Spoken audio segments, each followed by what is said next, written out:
બધાને મારા જય લક્ષ્મી નારાયણ. કેમ છો બધા? મજામાં ને? હું હેમલતાબેન વી પટેલ, રુશાદ કંપાથી. તો આજે આપણે બનાવીશું ભીંડીનું ગ્રેવીવાળું શાક. તો ગ્રેવીવાળું શાક બનાવવા માટે કઈ કઈ વસ્તુની જરૂર પડે છે તે આપણે જોઈએ. તો સૌ પ્રથમ 250 ગ્રામ જેટલા ભીંડા લઈશું. તેને નાના નાના ટુકડા કરી અને કટ કરી લઈશું. 250 ગ્રામ ભીંડા,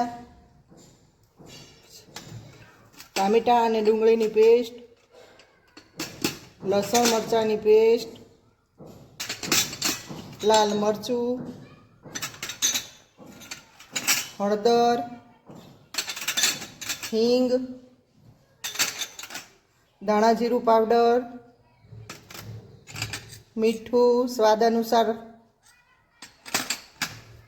કસૂરી મેથી અને કાચા સિંગદાણા અને તલનો મેં ભૂકો કરીને લીધો છે. થોડા થોડા ક્રશ કરીને લેવાના.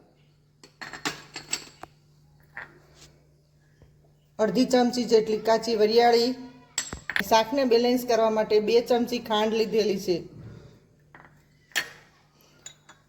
1 ચમચી ગરમ મસાલો, મીઠા લીમડાના પાન અને જોઈતા પ્રમાણમાં તેલ લઈશું. તો ચાલો આપણે આજે ભીંડીનું ગ્રેવીવાળું શાક બનાવીએ. સૌ પ્રથમ આપણે ગેસને ચાલુ કરીશું.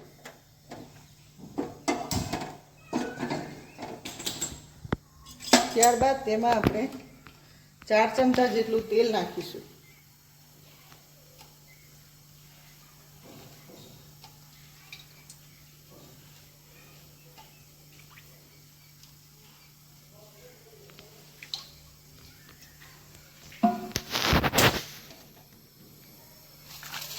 તેલને આપણે ગરમ થવા દઈશું. ગરમ થાય એટલે એ જ તેલમાં આપણે આ ભીંડાને સાંતળી લઈશું. જ્યાં સુધી ભીંડો ચડે ત્યાં સુધી તેલમાં સાંતળવાનો. આપણું તેલ ગરમ થઈ ગયું છે. તે તેલમાં આપણે ભીંડાને સાંતળી લઈશું.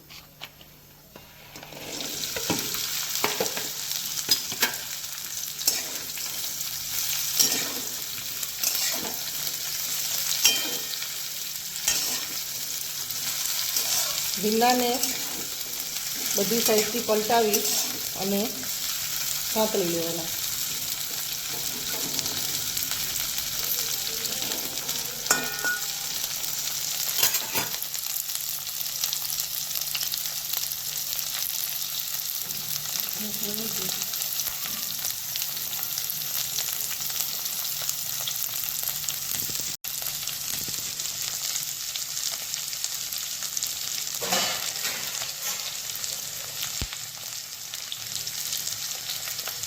ગેસને ધીમો કરી અને ઉપરથી ઢાંકણ ઢાંકી અને 5 મિનિટ સુધી ભીંડાને ચડવા દઈશું.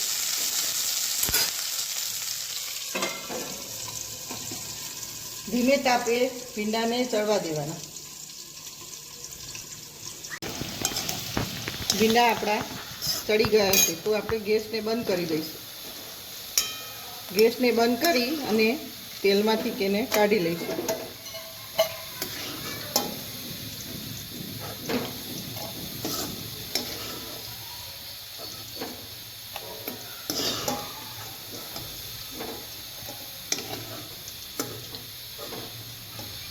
બધા ભીંડાને તેલમાંથી કાઢી લઈશું.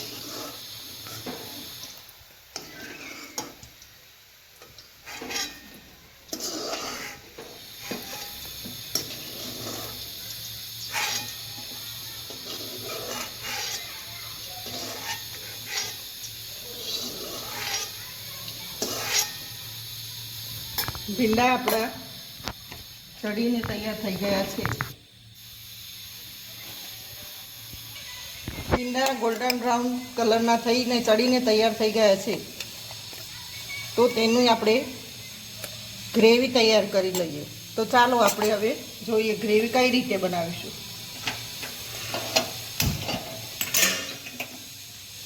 તો એ જ તેલમાં આપણે વઘાર કરીશું.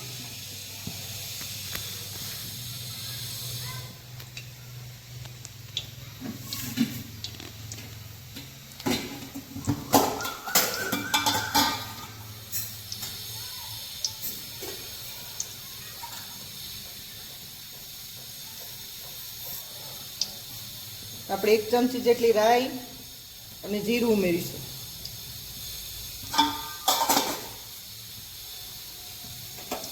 ત્યારબાદ તેમાં હિંગ,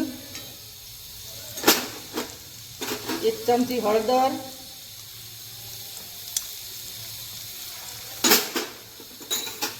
લસણ મરચાંની પેસ્ટ ઉમેરીશું.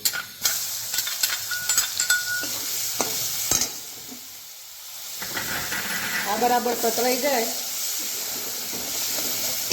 એટલે આપણે ટામેટાની અને ડુંગળીની જે ગ્રેવી બનાવી હતી એ આપણે અંદર ઉમેરીશું.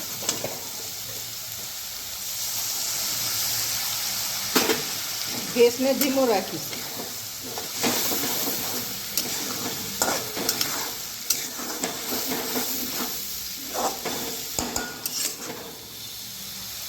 આમાં આપણે મસાલા કરી લઈશું.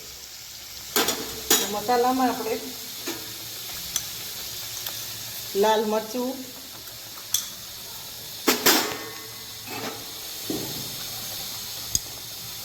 એક ચમચી મીઠું,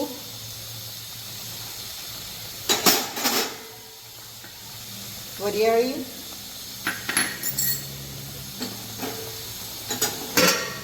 અને આ જે કાચા સિંગદાણા અને તલનો ભૂકો કર્યો હતો તે આપણે ઉમેરીશું જરૂર મુજબ. દાણા જીરું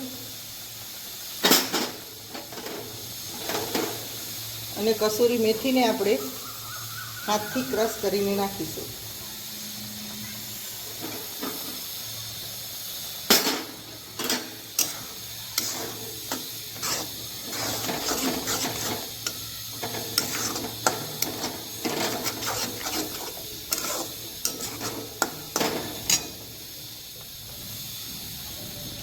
ત્યારબાદ તેમાં 2 ચમચી જેટલી ખાંડ ઉમેરીશું અને 1 ચમચી ગરમ મસાલો.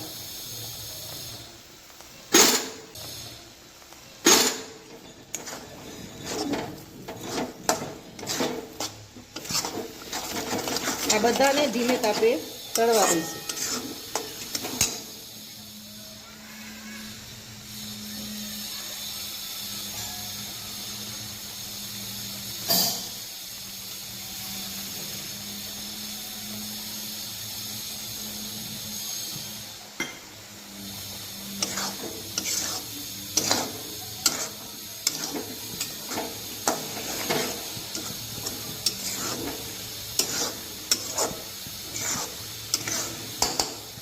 અને આપણે ધીમે ધીમે હલાવતા રહીશું.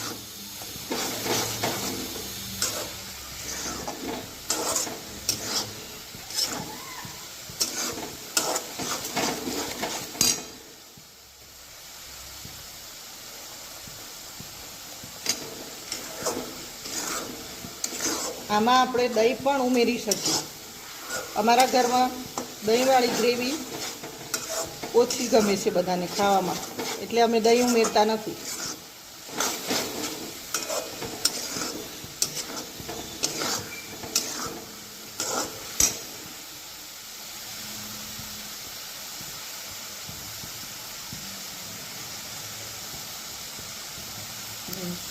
આપણે આ રીતે ચડવા દઈએ તો અંદર મસાલા એકબીજામાં સારી રીતે એકરસ થઈ અને ભળી જાય. ધીમે ધીમે ચડવા દઈએ તો જો આ તેલ અંદર તેલ સાઈડમાં તેલ છૂટું પડવા લાગ્યું છે. નીચે ચોટે ને એ રીતે ધીમે ધીમે હલાવતા રહેવું.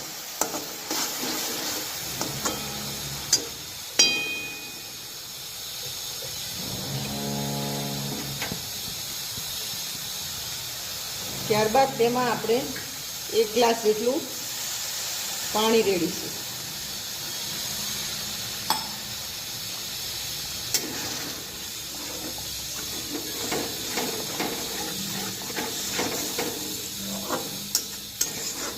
વધુ લાગે તો હજી થોડું પાણી ઉમેરવું, ઘટ લાગે તો.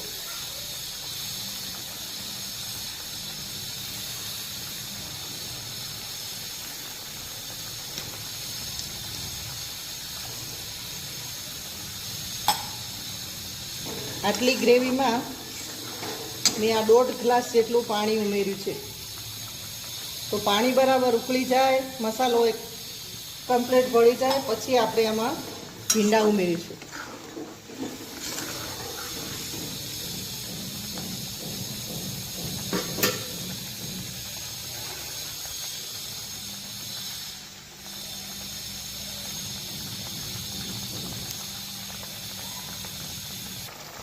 આને આપણે 1 થી 1.5 મિનિટ સુધી પાકવા દીધું ને બરાબર પાકી ગયું એટલે એમાં આપણે પેલા ચડાવેલા ભીંડા ઉમેરી દઈશું.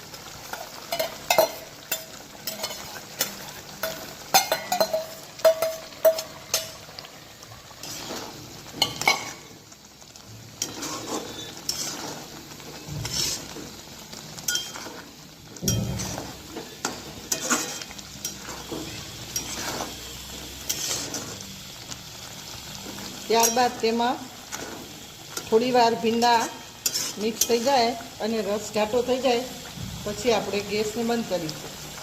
થોડી વાર ચડવા દઈશું. ગેસને ધીમો કરી અને ઢાંકણ ઢાંકીને ચડવા દઈશું.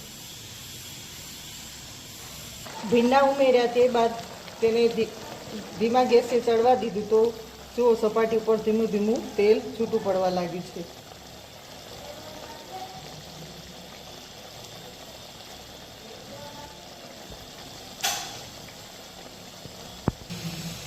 તો ઉપરથી આપણે થોડા ધાણા ઉમેરી દઈશું.